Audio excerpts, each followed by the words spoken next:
I love what I do, and I love how I do it. I love coming to work every day. I love the anticipation to get to share with the kids about history and how humans have struggled, how we triumph, how we get better, and at the same time caring about them, knowing each of them matter, that they can learn skills from my class that's going to make them successful wherever they go. And I think most of the students pick up on that I care, and that I'm consistent. I care every day about them. And I think they just appreciate that. I want them to look forward to being in my classroom every day. I want to show them, like, relate it to be real, as far as like that I appreciate what I get to do, and show them I'm a part of it, like, and show them that I love being there. I love learning about the very things that I'm going to teach them about, so that they see that I care, that they can care too. And I want them to take ownership in it. I want them to be a part of the lesson. I like to flip the classroom as far as I want them to be able to research somebody that we're going to learn about and present it, instead of just me telling them all the facts. I want them to be a part of it. Every once in a while I'll do a cheesy song with them. They all laugh, they think it's silly, but then when it's test time they don't forget it.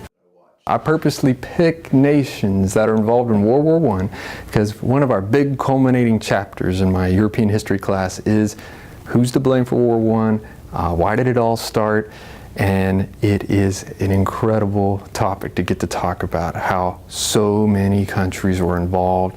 They were either a major ally that contributed resources, or they sent soldiers, or at the time they used to be a colony of one of the other major nations that contributed as well. They all had an ambition in how it redesigns the modern world that we live in. I love teaching in World War I to see how you could say political maps are designed today based on the results of who won and how it could have looked differently.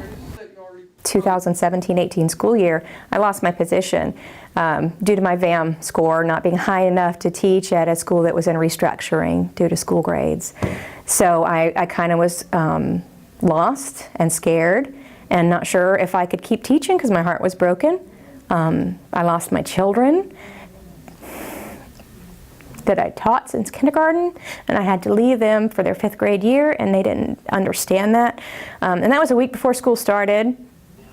So I saw the position open here, and I thought, well, you know, I've heard good things, but I didn't understand how good it was. When all the teachers came back and I saw how everybody interacted with each other even before the students were here, I got a really good feeling.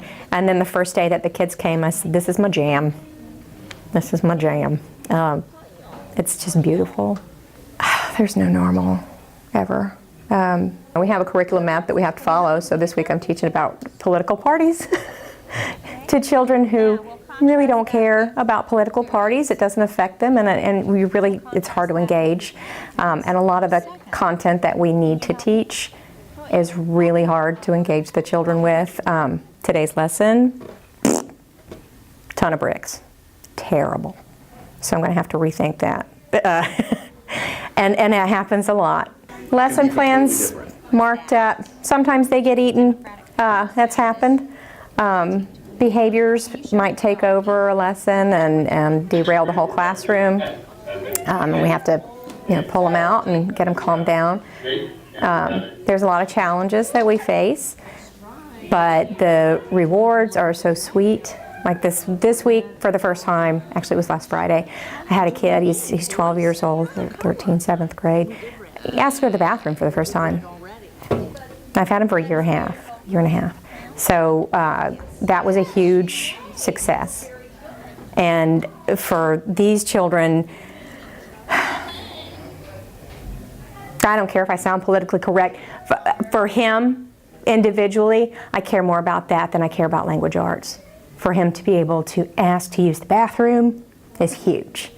For him to be able to tell me he needs something instead of melting down and hitting me or pinching me, it's huge. So that was like, whoa, one of my best moments this year. We've got 2 children who have not quite emergent speech, but they're trying. He wanted the ball and he said, blah, blah, blah, blah, blah, blah, blah, you know. That's a level of communication he's never been able to achieve before. If you are an avid runner and are tired of runs in the park or stuck on a treadmill for 30 minutes and you want to challenge yourself, then come out to Romeo Elementary School on February 23rd at 10:30 a.m. and participate in their mud run that is being sponsored by their PTO. Registration fees are $35 for 12 and under, $45 for 12 and above, and $175 for a team of 5. Please make checks payable to Romeo Elementary PTO, and registration and payments will be accepted on the day of the event. If you have any questions, please call Chris Sims at 407-567-8660. And good luck. Well, this looks just like a free book sale. Or is it? I'm the content area specialist for ELA here at the school. So we were charged with helping to coordinate Literacy Week, which is celebrated throughout the state of Florida. So with the assistance of administration, Dr. Elize, Dr. Lazar, and Mr. Livingston, we came up with a plan for the week, and we just wanted to do a culminating activity where we can have our parents to come out and just basically share the love of literacy. You want to see you dance? See if you can follow instructions. Let's go! Come on! This is a unique way of getting the students excited about reading by making it fun. We've really been trying to promote reading on our campus, and we want to not just promote it with our students, we want our parents to be involved as well, and also community members. And it goes hand in hand with the superintendent's initiative with Community Reads. So we felt like Literacy Week would be an excellent way to kick off the school, the beginning of the new year with this particular plan in mind.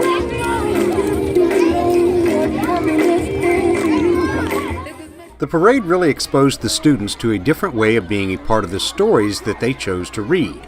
And dressing like a character from the book, they were living a portion of the story. Well, they're having a literacy parade today on their favorite character, and we're here to support our son, as always, trying to get him into literacy, reading books, and we figure out if the whole family gets involved, the better it is. Because ultimately, it's all about our students. We come to work to do whatever is needed for our students and to ensure that they're learning everything that they need to learn. So the knowledge that we encompass inside of them and instill inside of them, that's the whole purpose. So to have the students actually participate and to be engaged in the parade was essential. Well, I truly appreciate you all for coming out. We had a wonderful time this week with Literacy Week. I truly believe our students have a better understanding of the importance of reading when we do celebrate. And so today was a perfect way to celebrate with the parents and having the parents out here to support them. So thank you so much. We appreciate it. Marion Technical College's fun cooking classes are back. These classes are designed for those wanting to enhance their culinary skills. Classes are open to the general public. Anyone registering must be 18 years of age or older, or at least 16 years of age when accompanied by a parent. And you must pre-register by February 14th, 2019. These classes cover everything from Meal Prep Monday to Cooking 101 to a Wacky Wednesday to International Cooking.